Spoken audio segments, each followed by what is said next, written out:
Magandang araw mga kapatid. Update muna tayo mula dito sa Malacanang. Katatapos lamang ng press briefing ni Pangulong Bongbong Marcos at siya na mismo ang nagsabi na within the day ay lalagdaan niya itong enrolled bill na nagbibigay sa kanya ng emergency powers para matanggal o kaya naman ay makaltasan ng excise tax itong mga produktong petrolyo. Ang sabi ni Pangulong Marcos na ibigay na sa kanyang tanggapan yung mismong enrolled bill na ipinasa nga nitong Kongreso at ng Senado. But of course, kailangan pa raw nilang pag-aralan kung kailan yung best time para maipatupad ito dahil kailangan nilang siguruhin na nami-meet ng pamahalaan yung mga conditions na nakalagay dito sa nasabing panukala. Kung babasahin kasi natin yung enrolled bill, malinaw na nakalagay doon na pwedeng ipatupad yung emergency powers kapag umabot na ng $80 per barrel pataas yung presyo ng crudo and at the same time ay tumagal na ng mahigit isang buwan etong ganitong level ng presyo.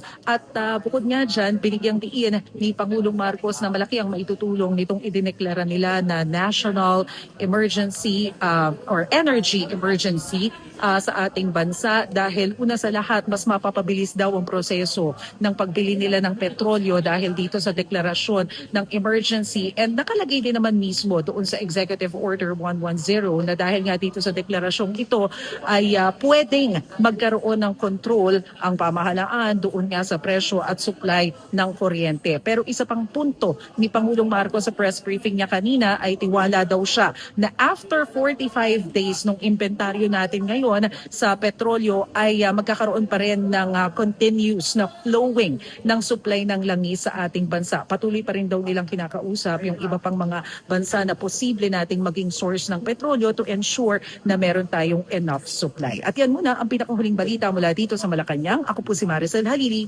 Magandang araw.